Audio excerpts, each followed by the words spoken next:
Om Sairam. Welcome to my channel Sri Sai Divya Charanalu. Baba గారి అనుగ్రహంతో బాబాకు తొలి హారతి పళ్ళాన్ని పట్టుకొని హారతిచ్చిన తాత్యాసాహెబ్ నుల్కర్ గారి కోసం ఎన్నో విషయాలు తెలుసుకుంటున్నాం.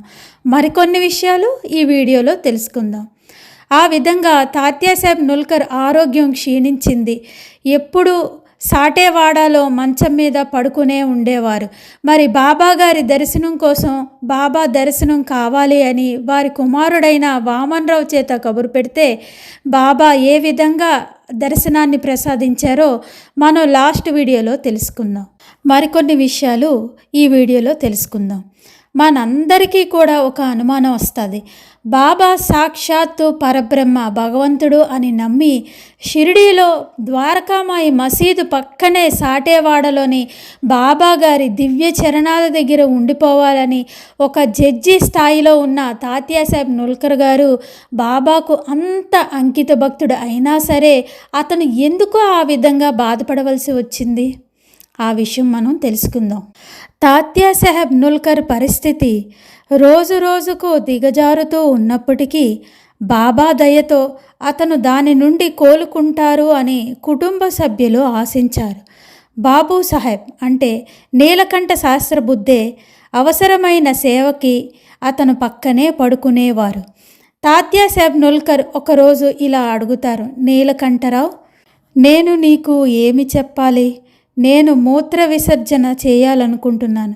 దానికోసం మూత్ర విసర్జన పాత్రను మిమ్మల్ని తీసుకురమ్మని నేను ఎలా అడగగలను అని అన్నారు. దానికి నీలకంఠ శాస్త్రబుద్ధే ఇలా చెప్పారు, ఇప్పుడు నీ ఈ పిచ్చి వదులుకో, స్నేహితుల మధ్య మర్యాదలు ఏమిటి అని చెప్పి నీలకంఠ శాస్త్రబుద్ధే మూత్ర విసర్జన పాత్రను తాత్యాసాహెబ్ నుల్కర్ శరీరం కింద ఉంచారు. ఆ తర్వాత దానిని తీసి పక్కన పెట్టారు. తాత్యాసాహెబ్ నుల్కర్ కన్నీళ్లతో నీలకంఠరావు చేతులు పట్టుకొని, మీరు షిరిడీకి వచ్చినప్పుడు నాకు ఇంత సేవ చేయాల్సి వస్తుందని మీరు ఎప్పుడైనా ఊహించారా?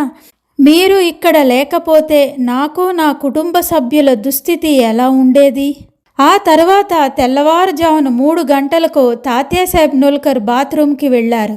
నీలకంఠ శాస్త్రబుద్ధే వామన్రావు ఇద్దరు కూడా అతనికి సహాయం చేశారు. ఆ తర్వాత తాత్యాసాహెబ్ నుల్కర్ బలహీనత పెరగడం ప్రారంభమైంది.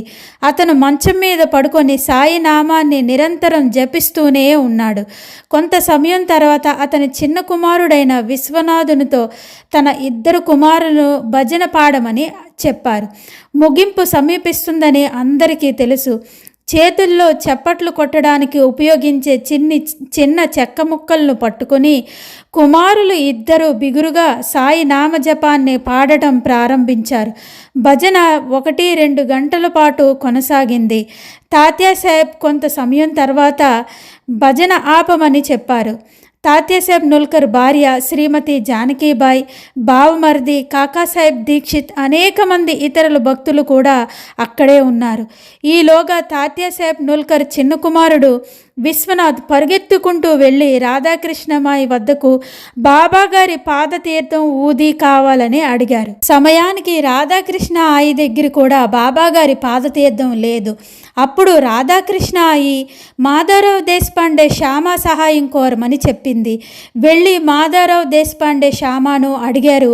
తాత్యాసాహెబ్ నుల్కర్ చిన్న కుమారుడైన విశ్వనాథ్, మాధవరావు దేశపాండే శ్యామ అది ఏ అర్ధరాత్రి అయినా ఏ జామ్ అయినా ఎవరు వచ్చి ఏ సహాయం కోరినా బాబా తరపున తన ఇంటికి వస్తే బాబాకు సంబంధించిన సేవ చేయడానికి ఎప్పుడూ సిద్ధంగా ఉండేవారు మాధవరావు దేశపాండే శ్యామ. తాత్యాసాహెబ్ నుల్కర్ సబ్ జడ్జిగా రిటైర్ అయిన తర్వాత తన జీవిత పర్యంతం బాబా చరణాల దగ్గర గడపాలని షిరిడీకి వచ్చారు. బాబాకు తొలి హారతి ఇచ్చిన గొప్ప భక్తుడు. అలాంటి తాత్యాసాహెబ్ నుల్కర్ తన మరణ సమయంలో ఇంకొద్ది గంటల్లో మరణిస్తారు అనగా తన సద్గురువైన సాయినాథుడు యొక్క పాదతీర్థం కావాలని తన చివరి కోరిక అడిగారు. అప్పుడు రాత్రి 1 గంట అవుతుంది.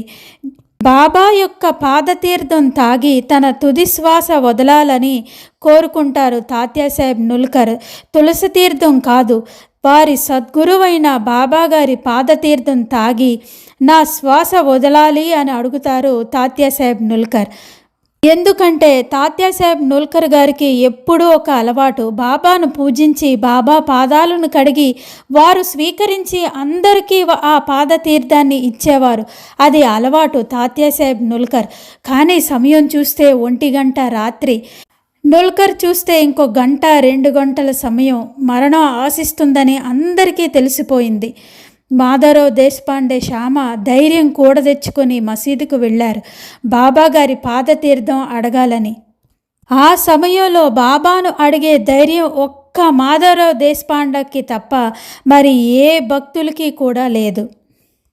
ఒక చెంబు నిండా నీరు నింపుకొని మసీదుకు వెళ్తారు. మసీదులో పరదా తీసిన సౌండ్ రాగానే బాబా ఎవడ్రా వచ్చింది అని గట్టిగా అడిగారు. శ్యామ తాను తెచ్చుకున్న దీపపు కందిని తన మొహాన్ని పెట్టుకొని బాబా నేనే శ్యామాను అంటారు. బాబా శాంతిస్తారు. అప్పుడు మాధవరావు దేశపాండే శ్యామ బాబాతో ఇలా అంటారు, దేవా కొన్ని సంవత్సరాలుగా మీ పాదసేవ చేశాడు, మీకు హారతులు పట్టాడు.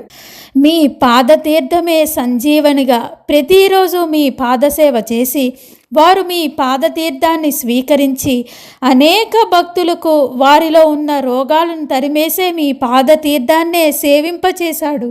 సకల రోగాలకు ఔషధంగా మీ పాదతీర్థాన్ని మలిచాడు. అటువంటి తాత్యాసాహెబ్ నుల్కర్ తన చివరి దశలో మీ పాదతీర్థాన్ని సేవించి తన తుది శ్వాస వదలాలని అనుకుంటున్నారు. మీరు ఎలా అయినా సరే మీ పాదతీర్థాన్ని నుల్కర్కి ఇవ్వాలి అంటే ఇక్కడ బాబాను కన్విన్స్ చేసిన పద్ధతి చూడండి. వెళ్ళి వెంటనే బాబా మాకు మీ పాదతీర్థం ఇవ్వండి అని కంగారు పెట్టలేదు. అలా కాకుండా చాలా అద్భుతంగా కన్విన్స్ చేశారు మాధవరావు దేశపాండే శ్యామ.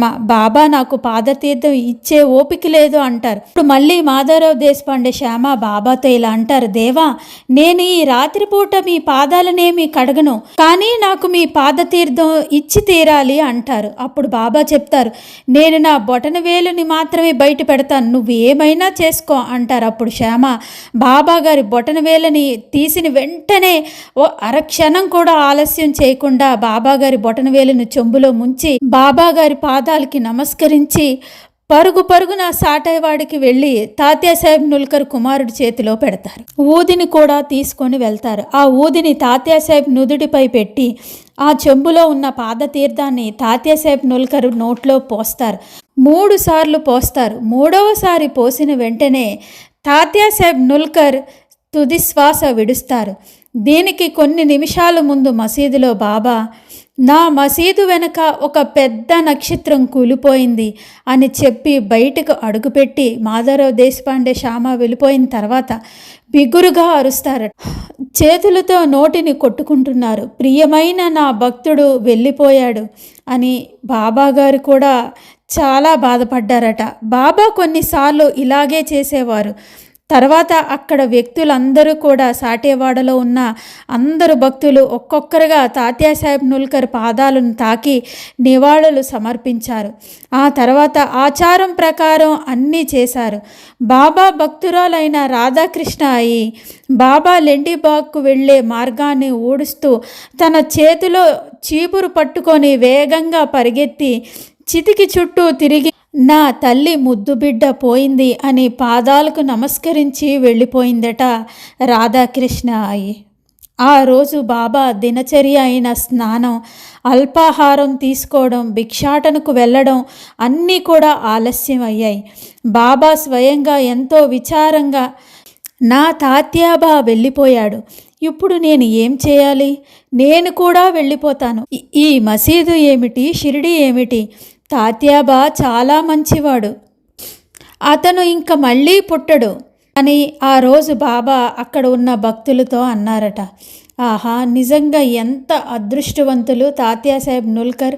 అందుకే మరో జన్మ లేదు కాబట్టే సాక్షాత్తు పరబ్రహ్మ పక్కన ఉన్న దగ్గర మసీదు పక్కన సాటేవాడలో ఉన్నా కూడా అలాంటి బాధ అనుభవించవలసి వచ్చింది తాత్యాసాహెబ్ నుల్కర్. మళ్ళీ మనకు మరో జన్మ ఉండకూడదు అంటే ఎందుకు ఈ జన్మలో ఈ బాధ తగ్గించి తండ్రి అని మనం భగవంతుడిని కోరుకోకూడదు. ఏ బాధ అయినా వస్తే ఆ బాధను భరించే శక్తిని మాత్రం మాకు ఇచ్చి మరో జన్మ లేకుండా చూడు తండ్రి అని మనం ఎప్పుడూ కూడా ఆ భగవంతుడిని కోరుకోవాలట. నిజంగా తాత్యాసాహెబ్ నుల్కర్ గారు ఎంతో అదృష్టవంతులు.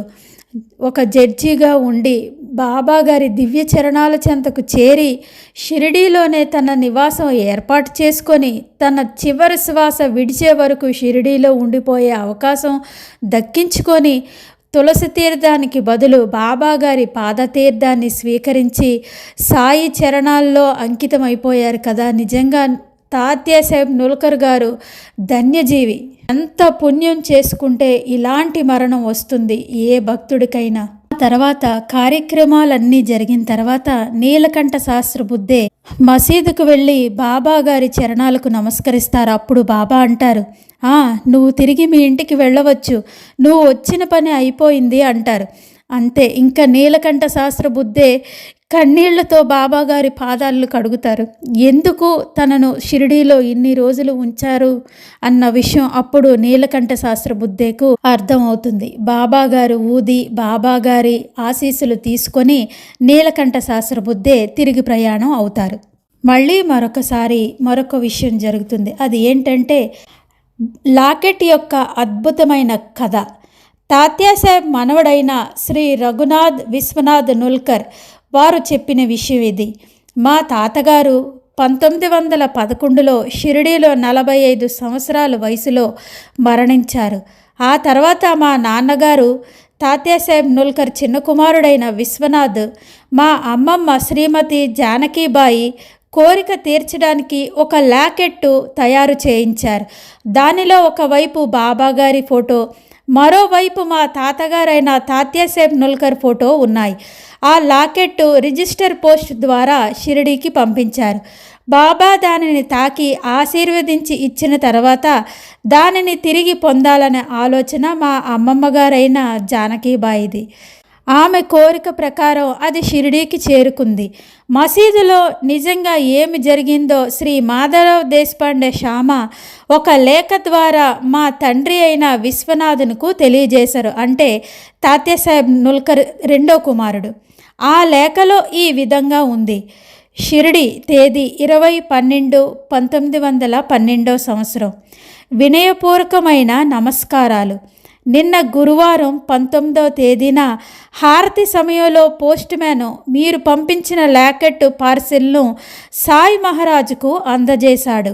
సాయి మహారాజ్ దానిని తీసుకొని పెట్టెను వారి ముఖం చుట్టూ తిప్పి ముద్దు పెట్టుకున్నారు. తర్వాత నాతో అంటే మాధవరావు దేశపాండే షామాతో ఇలా అన్నారు, ఇందులో 2 వ్యక్తులున్నారు తెలుసా అని చెప్పి ఆ పార్సెల్ను నాకు ఇచ్చారు. ఆ పెట్టెను తెరిచినప్పుడు అందులో ఫోటోలతో కూడిన ఒక లాకెట్ ఉంది మరియు మీ తల్లి రాసిన లేఖ కనిపించింది. నేను అంటే మాధవరావు దేశపాండే షామా సాయి మహారాజుకు లేఖను చదివి లాకెట్ను ఆయనకు అందజేశాను. ఆయన తన చేతిలో దాదాపు 15-20 నిమిషాల పాటు ఫోటోను పట్టుకొని లాకెట్ను పట్టుకొని హారతి కోసం వచ్చిన దాదాపు ప్రతి ఒక్కరికి దానిని చూపించి ఈ వ్యక్తి నన్ను తనతో తీసుకువెళ్ళాడు అని అన్నారట. తాత్యాసాహెబ్ నుల్కర్ మరణానంతరం ఆత్మ బాబా ఆత్మలో కలిసిపోయిందని మాధవరావు దేశపాండే షామాకు అర్థమైంది. ఎవరు ఏ రూపంలో ధ్యానం చేస్తారో మరణ సమయంలో అతనుకు అదే రూపంలో మళ్ళీ జన్మిస్తాడు. భగవంతుడి పాదాల వద్ద నిమగ్నమైతే అతనికి మళ్ళీ జన్మ ఉండదు అన్న విషయం మాధవరావు దేశపాండే షామా గ్రహించారు. తాత్యాసాహెబ్ నుల్కర్ మనవడైన శ్రీ రఘునాథ్ విశ్వనాథ్ నుల్కర్ కూడా 99 సంవత్సరాలు ఫలవంతమైన జీవితాన్ని గడిపి నిరంతరం బాబా గారి ధ్యాసలోనే ఉంటూ సద్గురువైన సాయినాథుడు నామజపం చేస్తూనే కాలం గడిపేవారట.